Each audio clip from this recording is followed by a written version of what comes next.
My name is Marshall Teller. I knew my new hometown was going to be different from where I grew up in New Jersey, but this is ridiculous.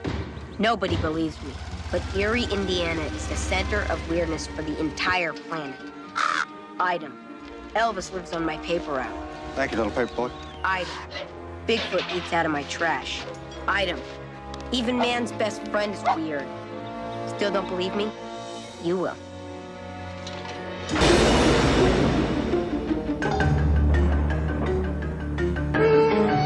Protagonistas: Omri Katz, Justin Shenkarov, Mary Margaret Humes, Francis Guinan y Julie Condra.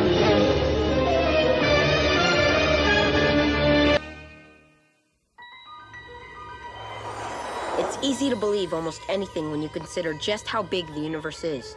It's even easier to believe the unbelievable here in my little corner of the universe. That's why when Professor Nigel Zircon rolled into town with his traveling museum of the parabelievable, Simon and I were the first in line. Don't push. There's room for everybody. Step right up. Step right up. Hey, no cuts! Oh, I'm Step sorry, with kids. those with Official high business. Blood pressure. What a jerk! Boys, show the mayor some respect. Existing Oh, thanks, Eddie. heart condition. Step right up. Step right up. I was born for this. Simon and I had come to the right place, all right.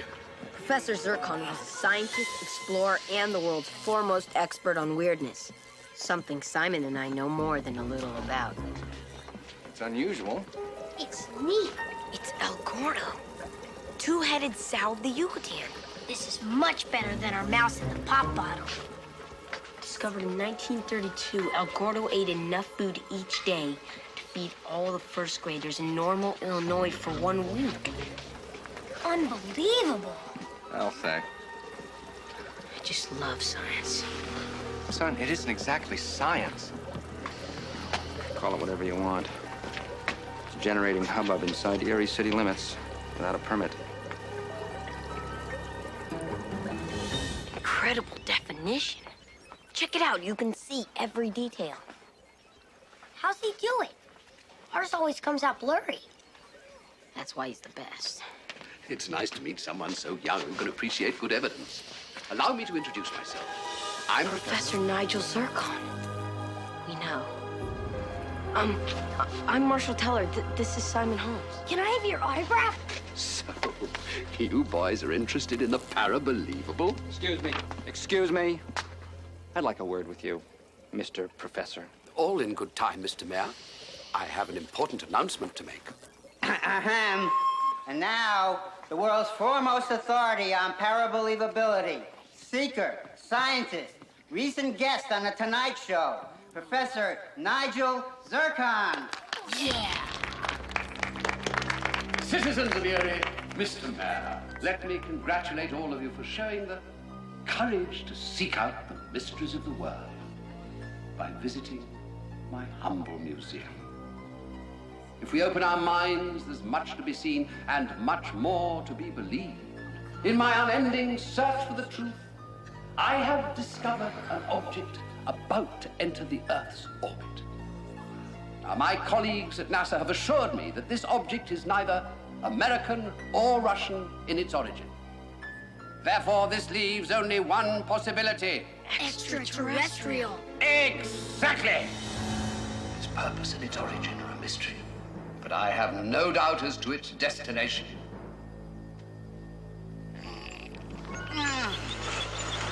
According to my calculations, sometime within the next 24 hours, this object will crash to Earth. Right here. Erie, Indiana. Finally, there was somebody who I could believe. Better yet, there was somebody who might believe me. Unidentified space station, 3 o'clock.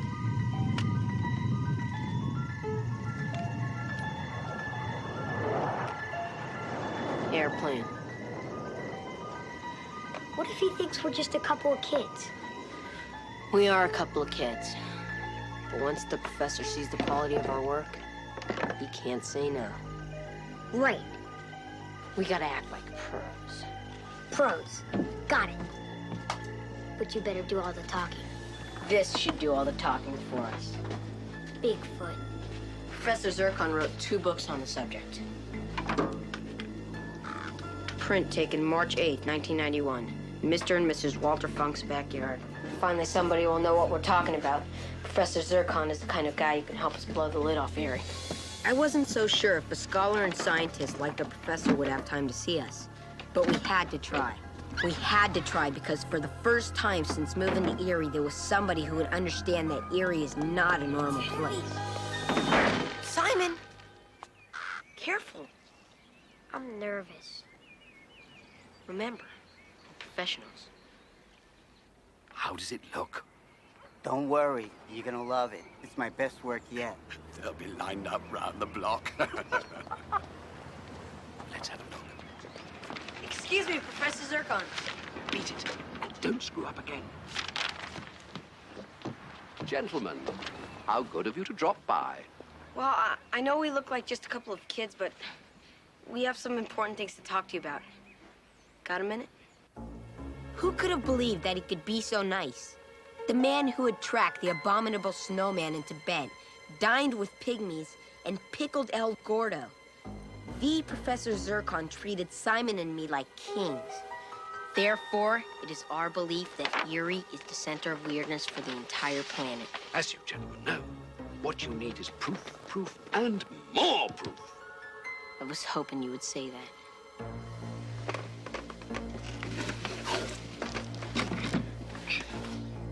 A footprint of the Midwest Bigfoot. Show him, Simon. You found it here in Erie? That's right.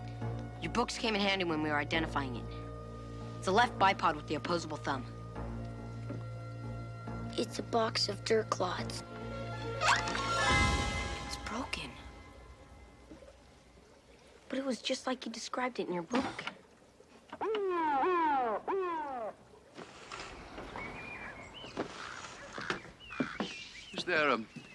Is there some problem? Not for long. Yeah. Deputy. Problem is, this museum of yours is on public property, and in this town, the public is us. Officer Knight, read him the citation. Violation 42A-77, leaky oil pan. Violation of Civic Code PDQ-69, unsightly display of satellite antenna in business district. Violation of Traffic Code.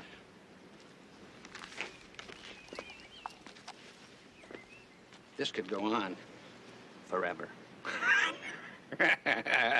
Let's cut to the chase. We don't like outsiders here, especially the kind that go around making predictions about UFOs without a permit. Let me tell you something about Erie, Mr. Professor. You know, people from these parts like to breathe through their mouth. They just do, understand? Let me handle this, man. See, the point is, Erie is an all-American normal town, and we aim to keep it that way. An emergency meeting of the Erie Chamber of Commerce decided that you better get your, what do you call it? My museum? Yeah, whatever. Get it out of here. If this thing isn't off public property by sundown, We'll track you down and write you up.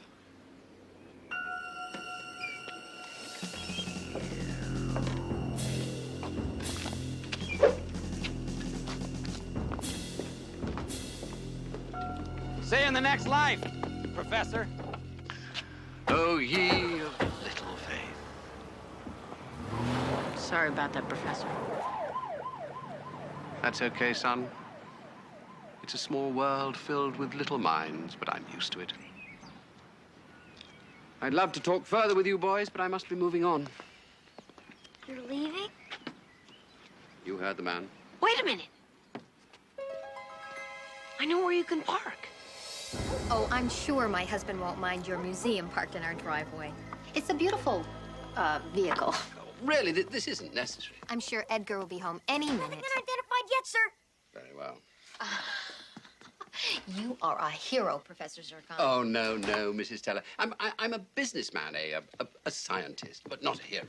As far as those two boys are concerned, you and a wrestler named Algernon the Invincible are it. Oh, well, Marshall is a fine young man. You and Mr. Teller are doing a first-rate job. You two are going to have a lot to talk about. He's a scientist, too. Oh, really?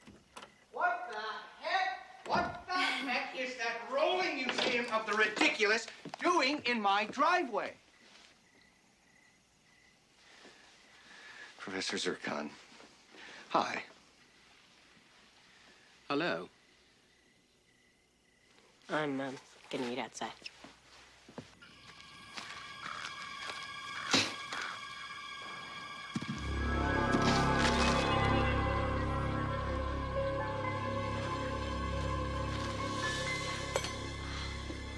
This is very cozy, you two.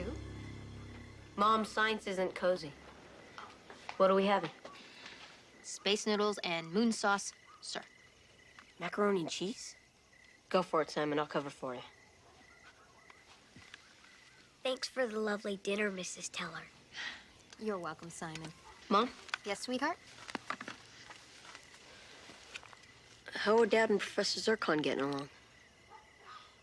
Oh, fine.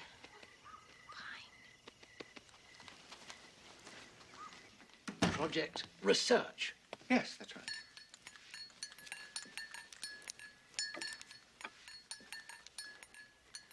Edgar is designing a new food processor that has a... What does it have, dear? We're trying to come up with a new speed, something between whip and frappe.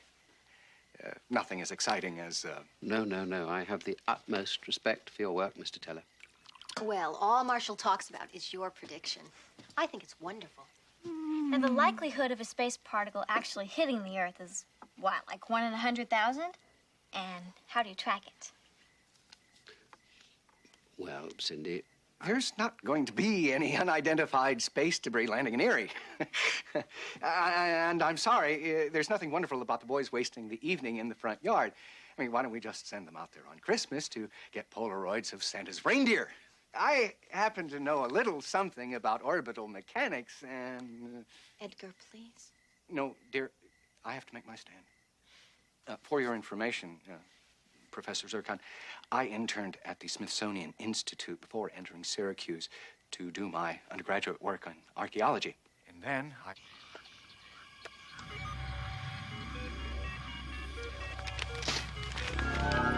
Who's out there? Professor?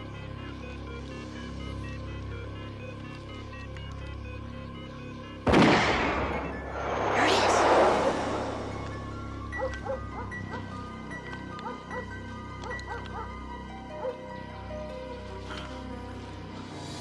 Professor?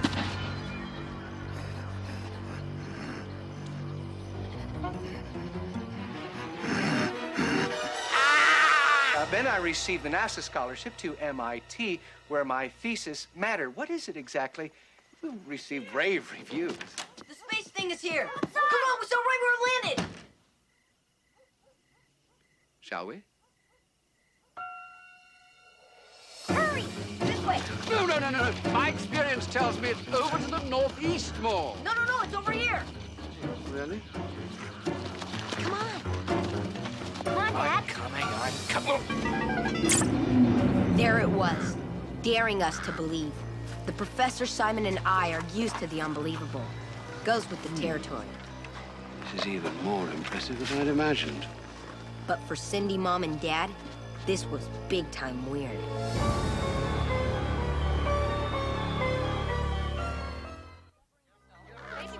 Discovering the unidentified space object was the biggest thing that ever happened to Erie. Suddenly, the whole town was daring to believe. Everybody was getting their 15 seconds of fame. And I mean everybody. Now, it's too early to say, of course, but this may change the way we look at the past, present, and future. This is only scratching the surface. You wouldn't believe some of the things that go on around here. For instance... You might say that we here in Erie feel that we each own a piece of this incredible thing. The genuine item does say I have been to Erie and seen the space thing. Who knows? Maybe this is our first contact with life from another planet. Don't you think so, honey? No comment. What's the big whoop? It's just some sort of time capsule from another galaxy. See, we here in Erie are simple, down-to-earth folk. Weird, bizarre, unexplained things. They never happen around these parts.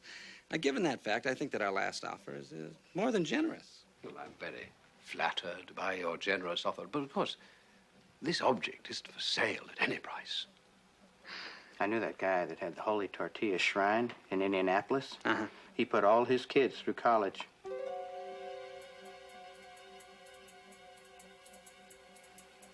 Let us talk among ourselves. Maybe we can improve our offer. When's lunch?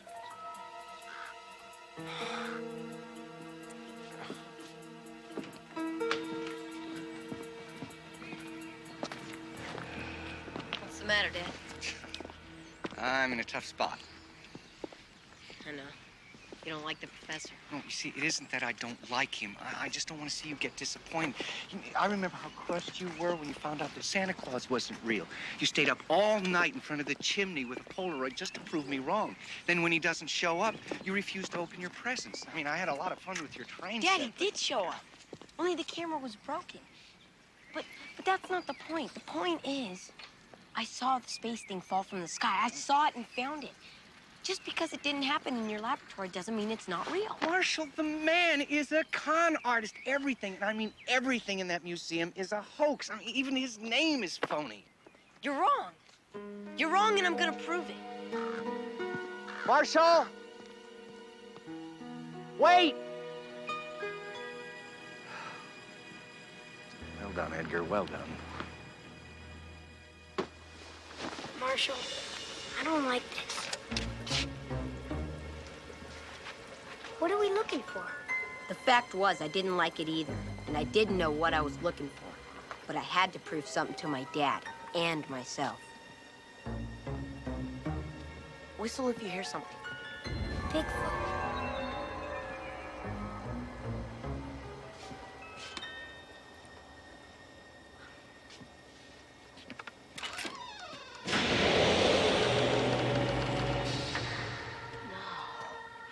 What is it? What are those? They're pythons. And that's how he makes his big footprints. Dad's right. Shh. Yep. Fake IDs. I liked it better when I thought all this stuff was real. Simon is the master of the understatement. The more we looked, the more we found, until there was nothing left of Professor Zircon. Operation Unidentified Space Object. So the conversion rate would make that what? It didn't surprise me that the powers that be would try to rook the professor out of our space thing and use it for their own purposes. Well, you drive a hard bargain, Professor. On behalf of the Erie Yoshizaki Consortium, we're prepared to make you our final offer. $1 million for sole ownership of the space thing. It's a deal. Excuse me. Excuse me. Hey, we're doing business here. Marshall, It's a fake. He's a fake. what are you talking about? It's all in here. This is an outrage. These are my personal files.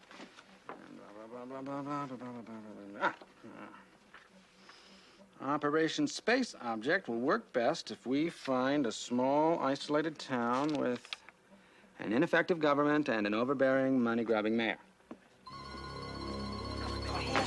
Get that guy. How you feeling, Marshall? Crummy. Yeah, I know how it is. I felt the same way after the Iran-Contra hearings. You know how you said I'd be disappointed if I found out there was no Santa Claus? Yeah. Well, this is worse. I mean, I never wanted to be like Santa Claus, riding around in a sleigh with reindeer and stuff, but I really thought Professor Zircon was somebody I wanted to be. Marshall, sometimes in life, it's gonna seem like there's nothing worth believing in. But I want you to know there's one thing you can always count on. One thing that's never gonna change. That's the fact that your mother and I love you. No matter what. Hey, Edgar. Marshall, I was just gonna throw this away. You want it? Sure. We'll take care of it. Even though it's not real, maybe we should still put it in the evidence locker. I was thinking about that, too. Psst. Psst. What are you doing here? You're a good kid, and you deserve an explanation. Well, I could complain about my truck payments and my alimony payments, but the fact is that I was going for one big score so that I could retire. I'm tired of being the amazing Professor Zircon. I just want to be plain old Phil Zirconowitz. But people look up to you. They think all that stuff is true. People believe what they want to believe. You know, there's no such thing as UFOs or Bigfoot. There most certainly is. Oh, this is Claude. There's something the matter with him. Hi. What's that thing? It's your phony space junk. That's not the space dealie I planted. Mine was much more realistic. Heck, that thing doesn't even blink. What is it then? Where did it come from, then?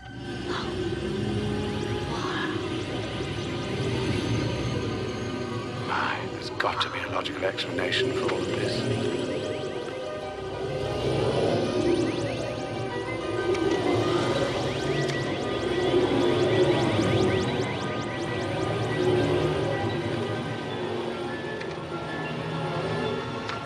I don't believe it.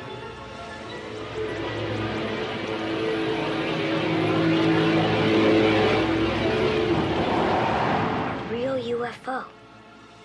Kind of looks like a white dot on a black background. Well, at least it's proof. Our picture looked like every other crummy picture I'd ever seen of a UFO. It could be almost anything, but for Simon and me, it represented something very important. It allowed us to believe in the unbelievable again.